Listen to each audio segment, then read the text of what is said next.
Welcome everyone to the TweakTown Weekly Podcast. I'm your host Anthony Garreffa, and today I have Charles and Trace. We're going to be talking a bit about the new iPhone IDF that has just happened, the Intel Developer Forum, and a bunch of other stuff in gaming news.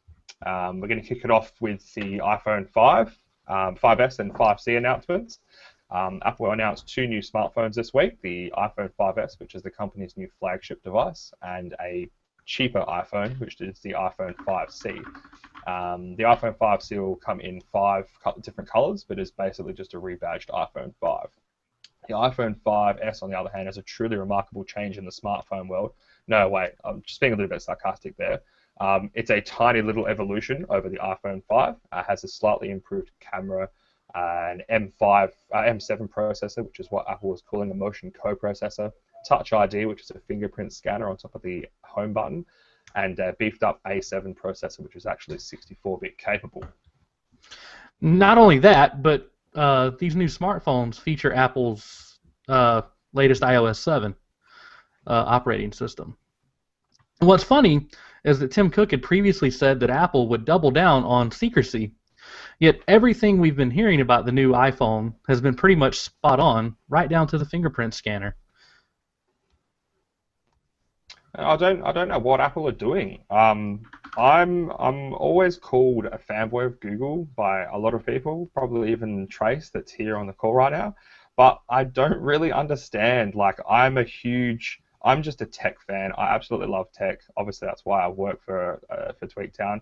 And if I disconnect from being a Google Services user and a previous iPhone owner,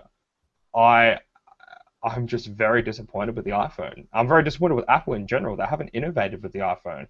They've had a whole year. They've had a different CEO. They've had all sorts of different influences from Google and Samsung, and all we got was an improved processor, improved camera, and improved operating system. And a fingerprint scanner. I don't know. What do you guys think? Well, we did get the so-called gold iPhone, which is just an anodized champagne skin that it leaked weeks ago.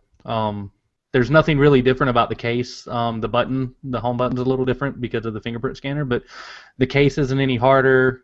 There's really nothing exciting about it at all. And it still runs a non-HD panel, which for the non-tech people at home is not even 720p. So in the tech world, HD is considered 1280 by 720. Full HD is obviously 1920 by 1080. But the iPhone 5, 5S, and 5C all run Retina panels, which are 1136 by 640. Most consoles, or current generation consoles, Xbox 360 and PlayStation 3, actually run in sub-HD resolutions, which is what the Retina panel runs in. And I really think that's why Apple seemed to be driving home this console level of graphics and console level of gaming, which is strange for them to have said during their speech. I don't know where that came from, but that's what we're getting. Even though it has a beefed up processor, it's still running sub-HD resolutions. It's not hard for a processor to be stressed out when it's running 1136 by 640. My smartphone from 2 or 3 years ago could do that. Mm-hmm. And, the big thing with Apple is they say it just works. But unfortunately, if you want to watch an HD video in HD, it doesn't just work anymore. And so that, I don't know. Okay, pass it on to Trace. Trace owns an iPhone and he loves it. He's had it replaced a couple of times due to the trace effect, where electronics seem to just die around him. We're hoping that the iPhone 5S doesn't die around him. So what are you going to do, Trace? Are you going to be buying an iPhone 5S or not? I am not going to be buying a 5S, but I do know people who are. One of my friends is actually upgrading. She's still got the original 3G or 3GS, so she will be getting the 5S. She waited to get that. Myself, on the other hand, I can't afford to spend $750 to get a new iPhone off contract. The price point is just way too high when I can go get a Nexus 4 for $300. I love my iPhone 5. Don't get me wrong. I have had it replaced probably 4 to 6 times, twice within the first month of owning it. But the one I have now has survived several drops. You can see there's chips on it. And it's been a solid workhorse for me. It does everything I like, and I love everything Android stands for. But I just can't beat the iPhone 5. But the 5S is not worth me to buy it off contract. If I was ready for an upgrade, yeah, I probably would go out and buy it. But I've also heard a rumor from a fairly good source that Apple might be coming out with a 4.5-inch device in January. I think that rolls off of the couple of rumors that we've done of the iPhone 6, which Apple wasn't prepared to release now because of the 5S and 5C. If they did release a 4.5-inch device, it would keep up more with the Galaxy S or just the Galaxy S range of smartphones. Apple really, again, we talked about this last week. They tell you what you want to buy. Here's a 3.5-inch device. We don't think it should be any bigger because of the operating system. And then a 4-inch device comes out. 4-inch device comes out. We don't think it should be any bigger. This is what it should be. 4.5-inch device is rumored. They need to do that jump. A 4-inch device to me is too small. I have a 4-inch device, a 4.5-inch Nexus 4, and it's not big enough. I think 4.7, 4.8 is actually pretty good. But we'll see. Apple might surprise us. So personally, I absolutely adore the size of my iPhone, and I know that sounds weird. I love tech of all sizes and shapes, but for my day-to-day use and for what I use it for, email, texting, some web surfing, the 4-inch device is perfect. I can text with one hand while I'm doing other things with the other hand, walking around trade shows or whatever it may be. For me, the 4-inch screen, and especially since they went up rather than diagonally increasing the size, it really is an excellent device for me. I think a 4.5 for me personally, and I'm sure there's other people out there that will agree, 4.5 would just be too big. This slides nicely into my pocket and is beautiful to hold in my hand. So I am beautifully I'm not gonna say in love, but I really do like my iPhone 5. And I'm not sure going bigger is necessarily the answer for everyone. But if they keep 4.5 in addition to, then they're starting to hit the sweet spot. And I'm fairly confident in my source that we will see a 4.5-inch device. I'm hearing January, but it is a rumor at this point. There is nothing confirmed. Well, what's going to scare me, or not scare me, what's going to worry me is if Apple do release a 4.5-inch iPhone, and the current iPhone is $700 to $800, where would this be priced? We're looking at $1,000, $1,200 for a smartphone. Everyone thought that we even reported that the iPhone 5C was going to be cheap. And when I think cheap, I think Nexus 4 cheap, $199 to $249. If Apple released an off-contract iPhone 5C for $299 now, that would sell in the holiday season like hotcakes. It would sell tens of millions of units, because why would you buy your kids or your friend or your wife an iPod for Christmas when you can buy an iPhone 5C? But at $649, the next step is $750, $800 for an iPhone 5S. A 4.5-inch iPhone would have to be their premier device, their flagship phone with much better processor inside, high resolution display. That's going to jump up considerably in price. I don't know if Apple are ready for that. They've scared off a lot of people with the iPhone 5S. It's good if you've got an iPhone 4S or 4, or like you said with your friend with a 3G or 3GS, upgrading to that. But if you've got a 4 or 4S, even then it's not even that much of an upgrade. It's true. So, how do you feel about them moving to a 64-bit processor? Nothing. Does nothing. It's just like Windows. Look at games. We've had 64-bit processors on Windows machines for years now, and games aren't 64-bit. I agree. And what about Samsung Mobile's chief, J.K. Shin, telling the Korean Times that the next Samsung Galaxy phone will be 64-bit? I think it was an obvious evolution. They had to have done it. There is no other way, especially with Intel stepping into the game with Bay Trail and stuff like that. They need to step up their game, because Intel's going to come in and stomp their huge boots everywhere. And It's going to take everyone over. They need to do it. I think with something like that, it's going to help, but I don't think we'll see anything next year that'll benefit. It'll be 2015 and beyond when we start seeing 64-bit games, 64-bit apps. It'll be good for native stuff, like Apple have said. They've shifted all of their stuff natively into supporting the better processor, but everything outside of that won't support it. I agree. It's just like Windows. Like, even as a big photographer guy, I have 64-bit Photoshop, but I don't see a performance increase over it based on the 32-bit version. Yeah. software's been hampering the hardware world for forever. You know, we've got 8-core processors and 32 gig of RAM and 4 GPUs, and software holds us back. It has held us back for so long. That's where we need to have companies just go, that's it, scrap, and just start from the beginning. 64-bit support. 90% of people that I know run 64-bit Windows. They've got over 8 gig of RAM. They need to start supporting that, especially with smartphones. If smartphones are going to step into 64-bit and they've got nothing to push it, it's just going to be a buzzword. Oh, you know, the iPhone 5S is 64-bit. And, you know, if none of the third-party apps work, first-party apps aren't going to sell a phone. What do you guys think about the fingerprint scanner? Do you think it's going to be an NSA Prism kind of collection system where it's going to take iPhone 5S users' fingerprints and keep them somewhere? Because if you listen to Apple, they say that the fingerprints are encrypted at the processor level and they are stored in the processor, and they only use your fingerprint as a key, and your name is not even attached to it. And they went as far as saying that it would be almost impossible for someone to pull it out of the chip and decrypt it.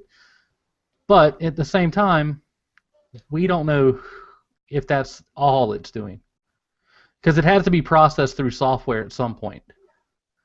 That's right. And we don't know if they're going to relay it to the NSA or whoever wants to see it. Well, it's just like when we were reporting on the Xbox One being an always-on recording device, and we got to a front page of Reddit on that. That was a huge story. A lot of people didn't actually realize that Microsoft's Xbox One was going to be an always-on, always recording console. If you said Xbox on, it would turn on. That means that somewhere there's software listening at all times, connected to the console, connected to the voice, connected to Kinect, listening to your voice. Yes. The same thing is going to happen with the iPhone 5S. You're going to just press the home button. Virtually every time it's taking a fingerprint or taking a snapshot of your fingerprint, it's going to get so precise. And people go, oh, but you know, for full fingerprints, you need 10 fingers to have been scanned. Now, I've unlocked my phone with virtually all of my fingers. You know, sometimes I might be on a different angle and I might use a different finger. Mm-hmm. I might use my little finger. You know, eventually it's going to take 4 or 5, you know, fingerprints, and it's going to have partial fingerprints, a partial load of your fingerprints on its mini server, and that's going to be pushed out to Apple servers. And they go, oh, you know, it's not going to be used by the NSA, and it's like, that's what we were told before the PRISM system was unveiled by Edward Snowden. You know, we didn't think that all of our electronic communications were recorded, and now we find out the electronic communications are recorded. So in 6 to 12 months' time, or 5 years' time, are we going to hear from Apple, oh, okay, sorry guys, we actually were keeping your fingerprints on a server, and we've been hacked. You know, and some of our data's been, you know, unleashed. Just like when like Sony gets hacked and, you know, 100,000 credit card details get leaked. Is this going to be the same thing where 10,000 people's fingerprints have been leaked out? Even though it's a fingerprint, you can't do anything with that. That's your physical body. You know, that's part of your body's. Your fingerprint is part of you, and that's going online. It's not like a voice recording or video that you see here. That's actually identification that's being leaked, not just a credit card number that can be wiped and, you know, with it, and you can get a new credit card. You can't get a new fingerprint. It's not too scary, but it's just a step in the wrong direction. And now we're moving into gaming, where it was reported during the week that Grand Theft Auto 5 had a $265 million budget. This equals most huge Hollywood movies. You know, $250 million is a lot of money to spend on a game, but we all know that Rockstar will make it back, and some. They've had over 2.5 million pre-orders, but they're only launching it on the Xbox 360 and PlayStation 3. So they're most likely going to see a limit in the amount of sales, and especially as next-gen consoles come out, the sales will probably start to tamper off a little bit because people will buy, you know, Watch Dogs on PlayStation 4, for example. I'm disappointed that it's not coming out on next-gen consoles. I'm not going to buy a console to play GTA 5, although I'm tempted to. I really wish it would come out on PC. You know, Rockstar released GTA on PC. It started off on PC. They were a PC company. These guys made Lemmings, for example. You know, they really should have released it on PC. I don't know what to think. But I think they're making a major mistake by not releasing it on PC. But historically, you know, PC comes a few months after console launch with Rockstar, and some of their reasoning behind it is so that it doesn't get torrented the same day that it released.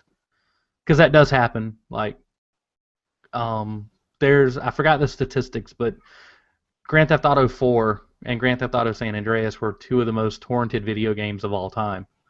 Yeah. And they were cracked within like 10 hours of going live for the PC. Yeah. So, but if that comes into the problem of if they made the games more competitively priced. Here in Australia, we pay a huge premium on games. You know, some games are $80 or $90 US, which is expensive. When I can buy them, you know, on Steam or see them on Steam for $30 in the US or in the UK for $25.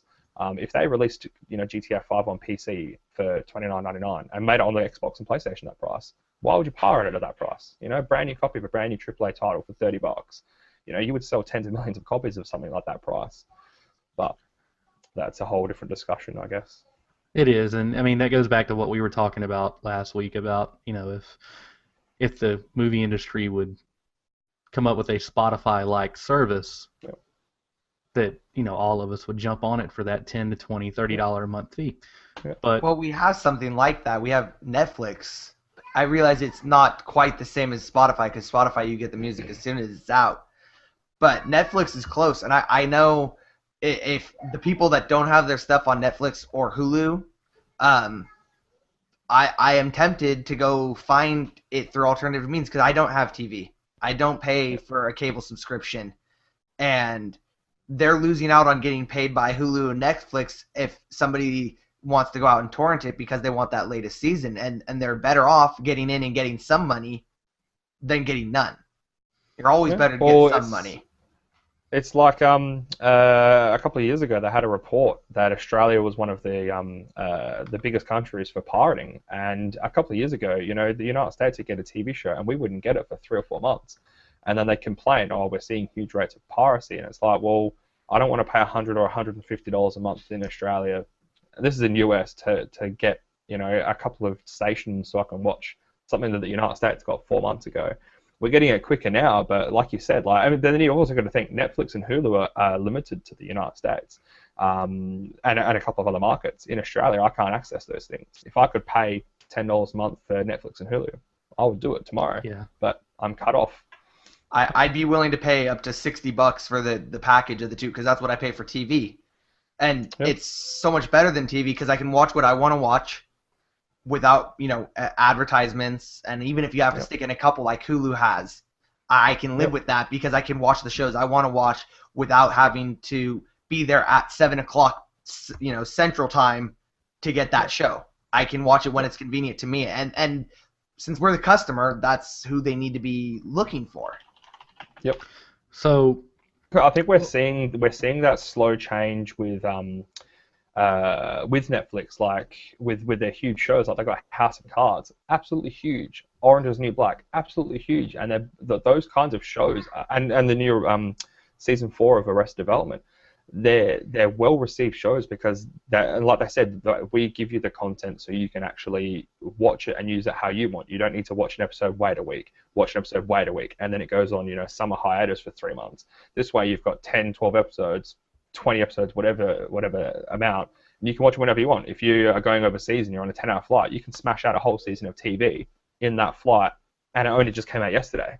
That's where I see it's almost like a beta test. Like, do people like this way? Is it being well received? Can we move into a new method of TV? Netflix, by themselves, one tiny company compared to all the big media companies, they're doing something different, and people seem to love it. I don't understand why all the other people, like, why can't ABC and NBC and all of that go, wow, this is actually working, we're going to do the same? It's because they run off of an advertising stream. They need those advertisements every 5 minutes during their TV shows to actually make money, which is, to me, that's an old model that needs to be replaced. Well, and I'm willing to watch the advertisements. If CBS needs the advertisements, put them in the shows, but let me stream the shows online when I want to watch them. Like, I understand you don't get much for free. There's always a trade-off. There's no such thing as a free lunch. I'm willing to watch. But even if they could do a trade-off and have more product placement. Like, a lot of people complain about product placement, and I don't see that issue. Like, I'm a huge Superman fan. I loved Man of Steel, and a lot of people that reviewed it went, "Oh, we didn't like the product placement." You know, they had a fight in the IHOP and stuff like that, and they were outside a Sears store, and it's like, well, that's real life. You know, you don't walk along a street and see. I don't want to watch a movie or a TV show and see these stores that aren't real. Like they call it a different name because they don't want to pay the right. I'm happy. Like a lot of NBC shows have Apple product placement. I'm happy with that because that's the real world. A lot of people have MacBooks. I have a MacBook. You have a MacBook. A lot of people have an iPhone. Show me what is real. Make them use I've seen even in some shows Razer products like Razer keyboards and Razer mice. Do that. Show me that and make them pay and turn that into advertising. That could be huge if Apple said, okay, we'll give you $100,000 a show for 2 seasons. All you have to do is just have some iPhones. Here's some iPhones. Here's some iPads. That's it. And then you could have HP supply something and Samsung supply TVs and Lexus supply cars and use that as advertising and then have one ad in the middle of it maybe or one ad at the start and then use product placement as the injection of funds. But that's something I don't think that they've thought of. I don't know. Well, I just want to go on record and say I do not own a MacBook. You know what? And that's fine. I absolutely love this machine. I would never own a Mac desktop. I know we're sort of going off on a tangent. This MacBook is really one of the best notebooks that I've owned or had the pleasure of testing in my position here as systems editor. While I haven't done a proper review on it, I've seen a lot of different ultrabooks and notebooks, and this MacBook is pretty awesome. It's got great battery life. It's really portable, and it works really well because I do a lot of photography. I'm sure you've seen the videos, and I take a lot of pictures, not for TweakTown, just out and about. And the Mac really does a great job. But I would never buy a Mac desktop ever. So I really want a new MacBook Air, but in Retina. Like I would want a 13-inch MacBook Air that maybe did 2560 by 1600. We're seeing a lot of that outside of IDF, which Trace you'll talk about in a couple of minutes. I just want high res. I want 13 and 15-inch 2560 by 1600 minimum. Anything higher like 3K, 4K, throw it at me. Under $2,000. That's what needs to happen. So let's get back on topic. $265 million for one video game. That's astronomical money. That is a huge amount. That's $250 million spent on one video game. But from the stuff we've seen, the trailers, it's probably going to be one of the best video games ever made. Yeah. And rightfully so. If you spend $265 million on a game, it has to be the best ever made. And they just announced this week that on launch day there's going to be over 500 missions available for Grand Theft Auto Online, and that's more than Grand Theft Auto San Andreas and Grand Theft Auto 4 combined. And those games took months to complete. If you casually played them, you could beat them in a couple days if you went hardcore, but casually playing they took months. And Rockstar's giving you enough rope here to allow you to have months and months and months of gameplay. And the sad thing is everybody's going to switch over to the next-gen consoles in just a few months. And they say they're not going to release it, but they may release. We don't know. I think this may be a way for some people to at least leave their Xbox 360 or their PlayStation 3 plugged into their TV. Might be the only game they use for it, but one of the other really big things is they talked about this week in an interview. They talked about how Grand Theft Auto Online is going to be it's going to be all-encompassing of all of Rockstar's Grand Theft Auto products. So they're going to add new maps later down the road that will take us back to Liberty City, and there'll be another map for Vice City, and there may even be one for London. And they're going to incorporate all these maps, and they're going to allow you to, in one massive world, switch between, I guess, maps, kind of like World of Warcraft style. And if that really happens and comes to fruition that way, I will probably not be seen for a couple months. I'm disappointed in the fact that Rockstar aren't releasing both GTA Online and GTA 5 on next-gen consoles. You would think that a company of that size would be connected to Microsoft and Sony every day, or every week at least, talking to them. I don't know if Microsoft and Sony weren't going to be bringing out the consoles this quick, or we do remember that Rockstar pushed back GTA 5. I think it was 6 or 12 months. So maybe, you know, we were supposed to see it last year, and then I think we started seeing things on Watch Dogs, and then Rockstar went, oh, you know, oops, that's looking like a big competitor to us on next-gen consoles. But to release probably, arguably, one of the probably top 5, even top 2 or 3 games on the current-gen consoles this close to the next-gen release, I think it's almost a mistake. I don't know. What do you guys think? Like, should they release it? Like, for me, I'll buy a PS4, and I would love to be able to buy a PS4 and GTA 5 and see at 1080p graphics instead of less than 720p. I agree. If I could get a combo pack, I would do it. Like, even better if I could get a special edition, I would buy it, because Grand Theft Auto is like my favorite game of all time. Like, I'm a big Skyrim player too, and obviously we're both Battlefield 4 people, Battlefield 3 people. But I would go nuts over a special edition GTA 5 Xbox One.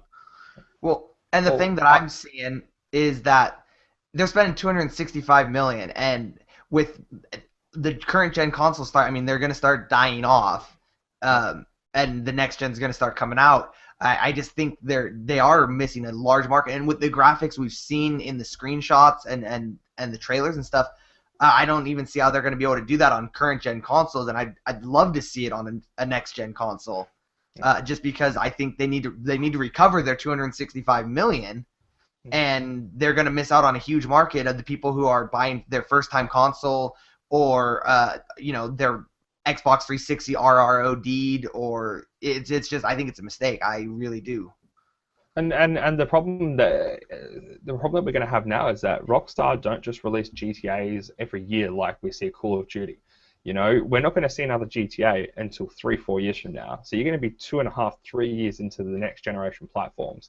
That's a mistake. To me, that's a mistake. And then even if Rockstar correct themselves and go, okay, guys, we're sorry, here's GTA 5 on Xbox One and PlayStation 4. Then the people that bought it on Xbox 360 and PlayStation 3 are going to go, well, why do we get a cut-down version? We want to play it at 1080p or 60 FPS or higher detail, anti-aliasing. You know, the people on Xbox are going to feel hurt. I really, unless they could offer, you know, maybe if you buy an Xbox One or PS4 and you already own GTA 5, maybe they could give you a digital copy. You know, for $10, pay us $9.99, and we'll give you a digital copy of GTA 5 on next gen platform. And we have seen that, that model like recently, and I mean that could happen. Like, that's what's going to happen with Call of Duty Ghost and a couple other games. They're going to release on current consoles, and then when the one releases, or the PlayStation 4, you can go buy the new copy for $10. Yeah. And that's I think if Rockstar do that, they could save face. They could save a lot of customers. Well, with me, I won't even. I don't know. With me, they're not going to save face until it shows up on PC. The most expensive game in the world, and it's not on PC. That's just crazy to me. Yeah. It's the most expensive game, and it's launching on now previous generation consoles. Microsoft and Sony have spent billions of dollars on these new consoles, and it's not even going to get the biggest game. I don't know. I think it's a mistake. Yeah. There's been a lot of things messed up with these next gen consoles between Microsoft, especially with the Xbox One, and then Sony's come out. I mean, Sony's come out the good guy, but I mean, there's still a lot of things that have gone wrong, especially not getting Rockstar to release GTA 5. That's a huge blunder on Microsoft and Sony's part. It is.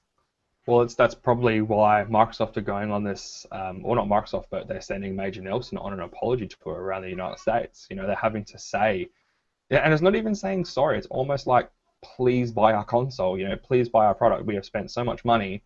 Please don't buy the PlayStation 4. For Microsoft to be in a position like that, to actually have to go around and physically try and coerce you or try and convince you to buy their console over the PlayStation 4, that's big. They have never done this before in this way. They've almost just gone around and gone, here it is, here's the consoles, here's the Xbox 360, and here are the graphics, here's the games, here's the lineup. Now they're going around having to say, oh, sorry, we're going to do this, sorry, we're going to do that. They're having to talk one-on-one with the customer for once. That's a big change for Microsoft to actually have to do that. What do you guys think? Like, do you think that an apology tour is enough? Do you think that them admitting their fault is enough? Well, I think that despite everything that's gone bad, I think they still may do well because there's a whole segment of loyal Xbox people out there that don't really care. Especially they're pushing the sports stuff really hard. Yeah. And there's going to be a lot of people that buy it for a lot of these exclusive sports games. Or, for the integrated features like Xbox will now control your fantasy football league for you. And that's pretty big. But at the same time, I think you're right. There's going to be a very large group of people who don't, they just don't trust it anymore. That they're saying, hey, PlayStation just looks all around better. I'm going to give it a try. And I don't think that there's going to be a lot of people, too, with, kind of the downturned economy, that there's a lot of people back in the day, they bought both the PlayStation 3 and the Xbox 360. But I think we're going to see a lot of either or one or the other going on this holiday season. I definitely agree with that analysis. But I think Microsoft's made a lot of blunders here in the past years with Windows 8 and even 8.1. They're trying to replace the start bar, but it's not quite there. And I know I'm going off on a tangent, but this just sort of continues their blunders with the Xbox One, and requiring the Kinect and always on it. And there are some cool implications from that. However, I don't want to be the possibility of a hacker, let alone whether they're working with the NSA. I don't want the possibility of a hacker, since it is basically a Windows-powered system. I don't want somebody getting into it and spying on me in my own house, whether it be the government or a malicious user. But I do think there are still plenty of people in the family aspect that will buy it because of that picture-in-picture, the Skype in the living room, and some of these other features they showed off at E3. And there is a market for that, but I think you're going to see some of those features also come to the Sony PlayStation as well. But, I mean, they won't be able to get Skype because that's Microsoft-owned. But maybe they can add in some other video conferencing software to make up for it. Maybe Google Plus or something like that will come to it. I don't know if it is enough. I really don't. I do appreciate that they're admitting their faults, though. Like, I give them credit for going, look, we screwed up by requiring it to require to connect. We screwed up doing this. I appreciate that, and I respect that. Yep. I don't know if it's enough to win me back or other users back. Quite frankly, I'm perfectly happy with my Xbox 360 and my desktop. I'm building a new gaming rig right now. Yep. I don't know if I'm going to get a next-gen console at all. Oh, I was the same. I thought I bought the Xbox 360. I bought both the Xbox and Xbox 360 on launch. I bought the PlayStation 3 and 2 on launch. I was going to buy an Xbox One if it had some exclusives, like if it had a Nex-Gen Halo or something like that was really cool, then yes. I was going to buy a PS4, and even till now I'm still torn. I want to buy one, but I don't. But the great thing is now that the x86 architectures, all the games, well, nearly 9 out of 10 games are coming into PC. So why would I do that when I've got Oculus Rift? I can get a mod for it, and I can play these games in virtual reality, or I can play them with 3 screens. I've got that option where the Xbox is, you got to play it with a console controller or Kinect, where you're seeing PC move. Sixth Sense, the guys who helped out Razer with the Razer Hydra motion controller, they've got a Kickstarter that launched just a couple of hours ago. They're releasing completely next generation motion controllers. You actually be physically holding a gun, and you'll attach things to your legs and your hips so it knows where you're moving. That's next gen. If Sony and Microsoft gave me a next generation input like virtual reality, like Sony are rumored to be doing a virtual reality headset, then maybe. But is it enough? I don't know. I'm really torn on these consoles. I still think as a PC owner and PC gamer, I would just stay on PC. There's nothing that these consoles do that makes me throw my wallet at the screen and say, take my money. There's nothing that it does that makes me want to do that. I definitely agree with what you said. The virtual reality is a big deal, and PC gaming is really coming back into the prime. It was great for a while, and then the 360 and the PS3 came out and did wonders. They were really great. But now with Microsoft and Sony releasing what I'm going to call mediocre hardware, and I'm not an AMD or Intel fanboy, but the AMD APU, I'm sorry, I can get a discrete graphics card in my desktop that will run circles around that integrated GPU without even lifting a finger. I mean, so there's just no reason for me. When the Xbox 360 came out, yeah, it was really good graphics, and the PS3 as well, and I could play it on my TV, which was nice. But at this point, desktop hardware is so far beyond what they're offering in this next-gen console that I can't even really call it next-gen. It's old tech. Yeah.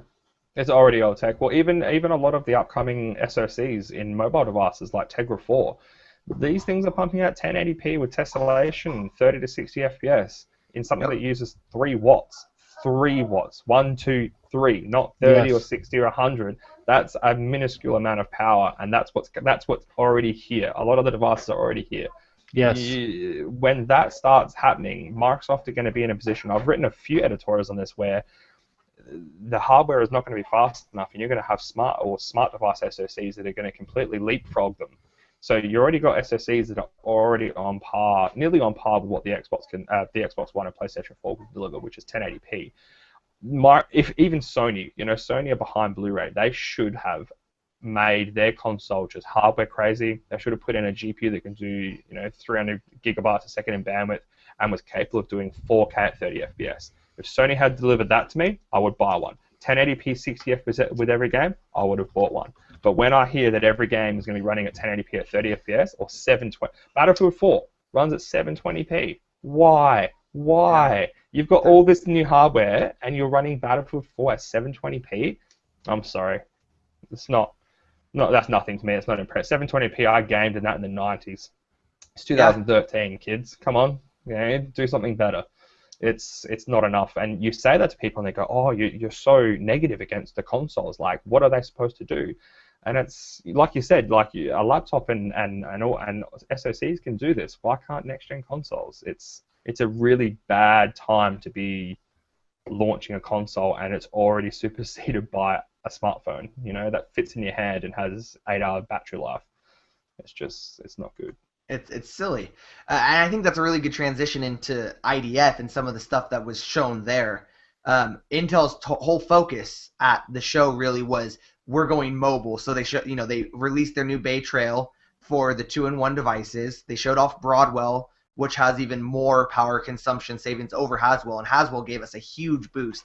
And if you guys saw the news post that compared Haswell to Broadwell, it was incredible.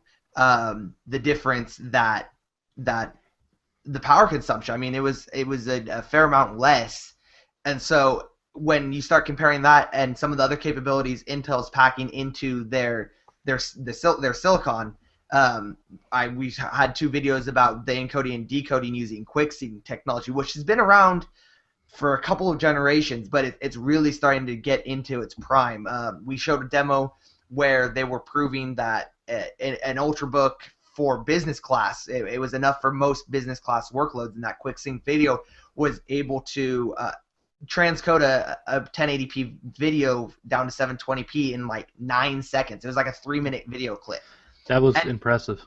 And at the same time, they were able to show 9 simultaneous 1080p streams with their integrated graphics processor while transcoding and using 20% CPU. The transcoding took a little bit longer. It took about a minute then, but that's still 3 times over real time and playing 9 1080p streams at the same time. And then another demo they were showing encoding, real-time encoding and decoding in 4K. They were actually able to go up to 2 or 3 times real-time encode decode for 4K resolution, which is just impressive. And then I met with Vivante. They're making these really tiny GPUs. We're talking GPUs that are the size of a grain of rice, the silicon. That's tiny, 2 millimeters squared, and it's able to push out these incredible resolutions. Yeah, it won't compete with a discrete graphics card, but it's super energy efficient and it's tiny, and they can shove these things into the smallest of devices now. And there was a lot of great things shown at IDF, which I just returned from a few hours ago. And what would have been your favorite? What was the thing that you did you see anything that you stood there and went, wow, that's where we need to be? Well, the one thing that really made my jaw drop was that 4K over USB 2. And I know next week we're going to have somebody from DisplayLink on the podcast, but I'm just going to go over it really quickly. When I heard 4K over USB 3, I was impressed because USB 3, theoretical, you can get up to like 450 megabytes a second. My testing, I've seen max of 160, and most systems fall around 130 megabytes a second. But when I was able to unplug the USB 3 cable, plug it into a USB 2 port, which max you're going to get 30 megabytes a second in my testing on a notebook, and still push out 4K resolution, that's mind-blowing. I mean, my jaw dropped. There was also some implementation of Thunderbolt 2, which is coming around the corner, and Thunderbolt and Magma, we posted about it, but they were showing off their 1U or 3U PCI Express dock so that you could stick a Tesla K20 workstation graphics card, plug it into your MacBook Air, and then have workstation class graphics when you need it, but the light and portability of an Ultrabook when you don't. Yep. And these Tesla cards are massively expensive, so if you can pass this external device around to all these different people, you can save money. But not only that, you could stick in a PCI Express solid state drive, or really any number of things that utilize the PCI Express thing into computers that don't have any sort of PCI Express, notebooks, and that sort of thing. And that was also a really cool piece of technology. DisplayLink have some. They're amazing. Like we saw at Computex, I gave them the best of Computex for technology, and they were amazing. They were showing off a MacBook Air running off of a Targus video adapter, so you can actually run 4 monitors off of a MacBook Air just over USB. That kind of stuff, like again, like you said, it made my jaw drop. I just stood there and I'm like, wow, this is the future. This is a tiny little device that can run over USB and it can have 4 outputs. If you had said that to me 5 years ago, even a year ago, even the day before, I would have gone, no, there is no way you can do that without, some huge bulky device that ran, 2 or 3 USB ports or display port or something like that. But for them to do over USB, that's impressive. That's where you actually sit there and go, okay, that's cool. That's where we need to be. What I actually found really impressive, DisplayLink wise, was their smartphone prototype demo they had running, and it was this massive jumble of development boards together, and it basically equaled a smartphone with all the debugging stuff still on it and everything. But DisplayLink was passing the smartphone's touchscreen through one of their new devices to a Dell touchscreen monitor. That's correct. So not only were they passing HD video, but they were also passing touchscreen controls with it. Yeah. And that's amazing that we're doing that over a USB bus. And ultimately, where I see this, and I've talked to DisplayLink about this some, and they see the industry heading this way as well. Ultimately, I'll be able to bring up my laptop with DisplayLink technologies in, set it down, wirelessly charge on my desk. It'll just, wirelessly charge. All of my USB devices will connect wirelessly. I'll be able to use my keyboard and mouse, and my displays will show up on my desk. So I will have literally one system. And that's where we're going. Right now, it's really hard to keep file sync between laptop, desktop, and everything. So if I have that one device, I walk it down, set it down, and all of a sudden, I've got my desktop keyboard, my desktop monitors, triple monitors, and keyboard, and microphone and webcam, and everything hooked up. That's awesome, and I think that's where we're going. A couple years, tops. And that's where everything needs to go is wireless. If you look behind my desk, it's just it's the Amazon jungle of cables. You got webcams and power, and you got 3 monitors and mouse, keyboards, networking cables. Once everything starts going wireless, and when the connectivity is there, which is obviously what DisplayLink is showing off, that's when things are going to get interesting, and it's going to be quick. When this stuff starts dropping, it's going to be first generation, second generation. It's going to just deploy, and it's going to be everywhere. That's what needs to be. That's what needs to happen. It needs to be, and this is going to be quick. And again, it's a company the size of DisplayLink doing it. This isn't Intel. This isn't Intel coming out and going, this is what we can do. This is DisplayLink. Like, no offense, they're not a big company, which is great. I love that. They're a smaller company, and they're able to concentrate on their tech instead of having a company the size of Intel that's working on 1 trillion different things at once. This is a small company going, this is what we can do, and they actually show you. They actually, you can physically take stuff out. It's not behind a glass, a wall that you can't touch. You can go disconnect USB. Oh, okay, like you said, plug in USB 2. Oh, wow, it still works. It's not a proof of concept. This is stuff that they've actually got. Test it now in front of me. Thank you, and it's done. Well, And actually, that was a proof of concept. That was A0 silicon, which basically means we threw it together to see if it would work, and it worked beautifully. So, I mean, with some fine-tuning, look at where they're going to go. Yep. yes. But I want to steer the conversation over to Gigabyte, which was located just around the corner from DisplayLink. And unfortunately, one of our videos got corrupted on the SD card, so I wasn't able to go back and get it shot. But they had some cool devices, the Bricks, which is named after Colin Bricks of Gigabyte. And it's this little tiny system. But not only do they have this little tiny, basically Intel NUC, Next Unit of Computing, they had one that had a built-in projector for $700. And so this thing was literally tiny, a couple inches by a couple inches, and then maybe 4 by 4 by 2. Yeah. Had a built-in projector and stand. It's perfect for the person on the go. If my laptop had a built-in projector, that'd be awesome. But if I'm a businessman, I need to go somewhere, I can take it, plop it down on the table, and bring up a 200-inch screen. I think they said it would go up to, and it's only $700. And they also released, I believe it was called the Iris. It's a slightly bigger version of an Intel NUC, and they were showing off with Haswell's new Iris Pro graphics, and they were billing it as a gaming computer. I mean, yeah, it's not the same as a discrete, but it would probably rival next-gen consoles in power, and it does more than a next-gen console because it's a full-blown PC. You can play PC games on it, and so that was pretty cool. I think that kind of technology is where we finally start taking off in the kind of retailers and point of sale uses where you could be you could own a stall and you might be selling coffee, and you can take a PC that's tiny and you can run your point of sales machine off of that, and then have that projecting image of your company logo off of a tiny little PC. Like that kind of tech, like people go, oh, where would it be used for? But people always find a way, and something that's different is what people need. Like this whole NUC thing, that's what people need to do. They need to change that format, have a smaller PC that uses less power but has the same physical grunt as a huge PC, which is what these new Bricks machines do. Well, I have a question for Trace. Okay. Like, so you've been there. You've been to a couple shows this year. How do you feel that the general mood of the tech industry is right now? Is it kind of excited, or do you think everybody's just kind of ho-humming along and waiting for the next big thing? I don't want to say the next big thing is here and steal Samsung's motto, but the next few years are still looking great for the tech industry. I mean, there's problems we've got to overcome, but that's with any industry. If you guys don't know, I'm currently in college going for my computer science degree. And so I was talking with some of the other students and some teachers that were attending and some of the engineers.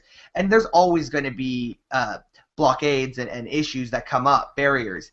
But we're working on solving them. Moore's Law should still hold true for another 10 or so years, and Intel was sure to pound that home about every single keynote.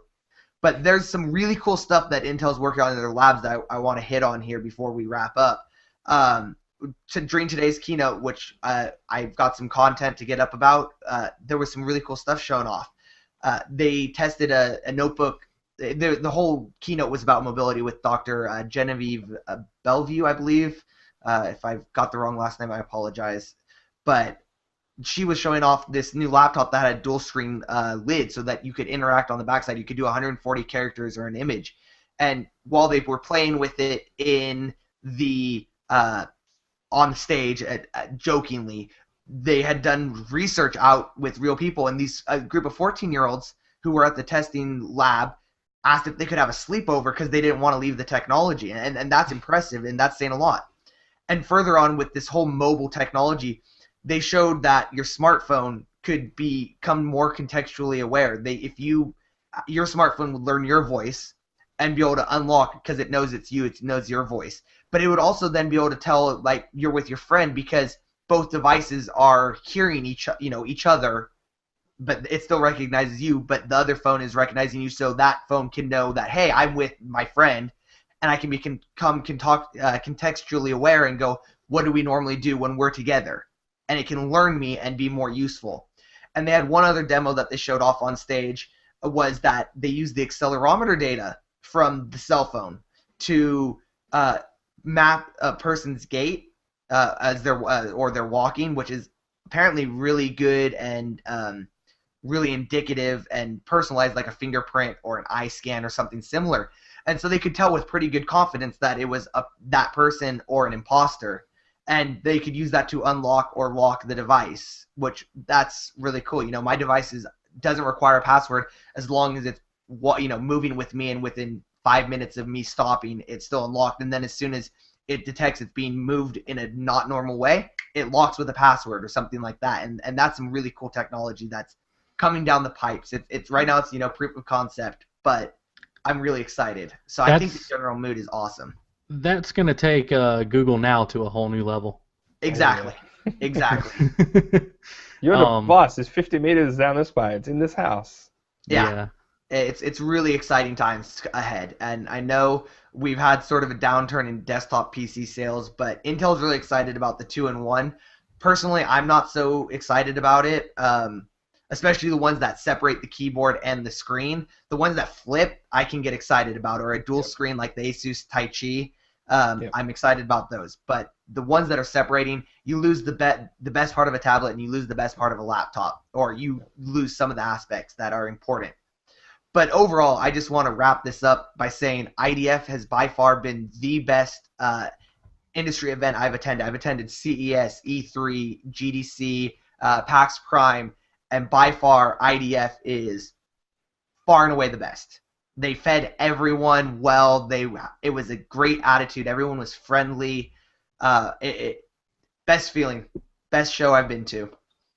Nothing but praise. Cool. So maybe this time next year we can be doing this podcast from RDF.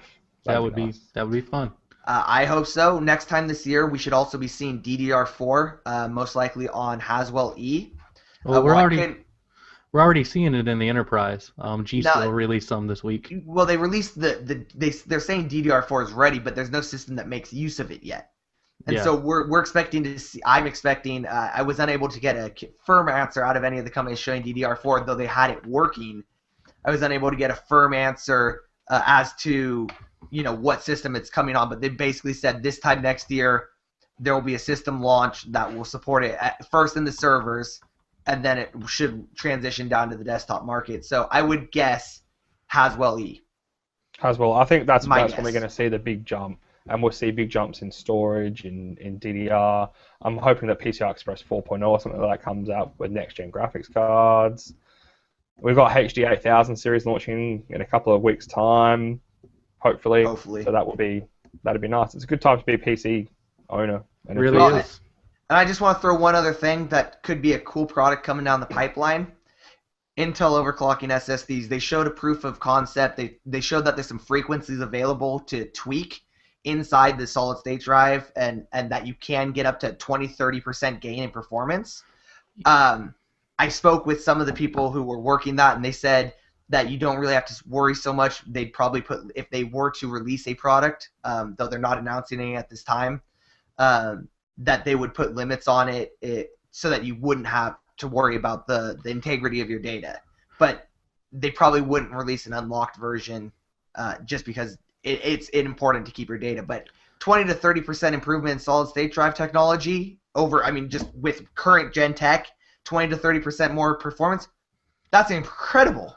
Yeah. Well, if you want to know a little more about that, tune into last week's podcast. Chris Ramsayer covered it pretty thoroughly. He's not impressed, but we'll see. It's coming. We'll find out. Definitely. You can pretty much bet we'll have one of the first sites to have one. So I fully expect Intel to release a product. As you all know, when they say we're not releasing a product at this time or announcing a product at this time, that clearly means that they are working on it or at least thinking about it. So I'm just going to say IDF was awesome, and tech industry is looking good and strong. And sweet. No worries here. All right. So that's about it for the second podcast. Thanks to Trace and Charles. The third podcast, we should hopefully have a special guest. Thanks for that wave, Trace. We should hopefully have someone from DisplayLink coming in to talk to us about some of the things that we've been talking about here today from IDF. So tune back soon. Thanks for checking in. Hey, thanks for coming.